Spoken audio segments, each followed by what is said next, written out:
Hello everyone, कैसे हैं आप लोग। आज की इस वीडियो में मैं आपको बताऊंगा कि Q1, Q2, Q3, Q4 का मतलब क्या होता है। कंपनी अपने फाइनेंशियल रिजल्ट को कब कब और किस किस मंथ में डिक्लेयर करती है। कंपनी क्यों फाइनेंशियल रिजल्ट को डिक्लेयर करती है। तो चलिए वीडियो को स्टार्ट करते हैं। सबसे पहले बात कर लेते हैं कि फाइनेंशियल ईयर के बारे में, कि फाइनेंशियल ईयर कब से कब तक रहता है। देखिए, इंडिया में फाइनेंशियल ईयर 1 अप्रैल से शुरू होता है और 31 मार्च को समाप्त होता है। इसका मतलब है कि फाइनेंशियल ईयर 1 साल का होता है। अब बात कर लेते हैं Q1, Q2, Q3, Q4 के बारे में। Q1, Q2, Q3, Q4 का मतलब होता है Q1, Q2, Q3, Q4। अब जानते हैं कि कंपनी अपने फाइनेंशियल रिजल्ट को कब कब डिक्लेयर करती है। कंपनियां आमतौर पर अपने फाइनेंशियल रिजल्ट को क्वार्टरली और ईयरली बेस पर डिक्लेयर करती है। इसका मतलब है कि कंपनी हर 3 महीने में अपने क्वार्टरली रिजल्ट को डिक्लेयर करती है। अब बात कर लेते हैं कि कंपनी किस किस मंथ में फाइनेंशियल रिजल्ट को डिक्लेयर करती है। अधिकतर कंपनी क्वार्टरली रिजल्ट को जुलाई, अक्टूबर, जनवरी और अप्रैल मंथ में डिक्लेयर करते हैं। कभी कभी कुछ कंपनी रिजल्ट को 1 से 2 महीने लेट भी डिक्लेयर करती है।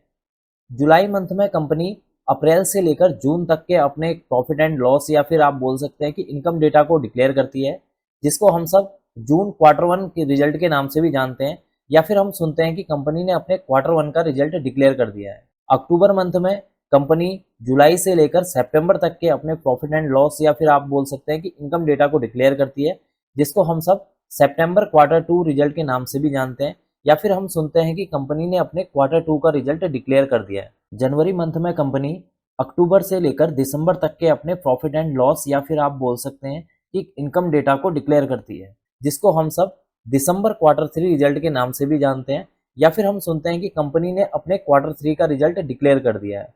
अप्रैल मंथ में कंपनी जनवरी से लेकर मार्च तक के अपने प्रॉफिट एंड लॉस या फिर आप बोल सकते हैं कि इनकम डेटा को डिक्लेयर करती है, जिसको हम सब मार्च Q4 के रिजल्ट नाम से भी जानते हैं, या फिर हम सुनते हैं कि कंपनी ने अपने Q4 का रिजल्ट डिक्लेयर कर दिया है।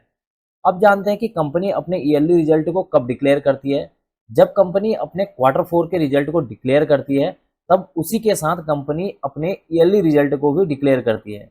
अब जानते हैं कि कंपनी अपने फाइनेंशियल रिजल्ट को क्यों डिक्लेयर करती है। फाइनेंशियल रिजल्ट को डिक्लेयर करने के पीछे कंपनी का मेन पर्पज कंपनी के इन्वेस्टर्स और स्टेक होल्डर्स को कंपनी की फाइनेंशियल परफॉर्मेंस के बारे में इंफॉर्मेशन देना है। इसके अलावा कंपनियां अपने फाइनेंशियल रिजल्ट को डिक्लेयर करते समय एक स्पेसिफाइड फॉर्मेट को यूज करती है, जिसमें income statement, profit and loss statement, asset and liability statement और कैश फ्लो स्टेटमेंट इंक्लूड रहते हैं। ये इन्फॉर्मेशन इन्वेस्टर्स और स्टेक होल्डर्स को कंपनी की फाइनेंशियल हेल्थ और फ्यूचर प्रोस्पेक्टस के बारे में समझाने में मदद करती है। अब मैं इस वीडियो को यहीं पर एंड करूंगा। उम्मीद करता हूं कि आपको यह वीडियो पसंद आई होगी। अगर आपको यह वीडियो पसंद आई हो तो please like, share and subscribe करना ना भूलें। Thank you.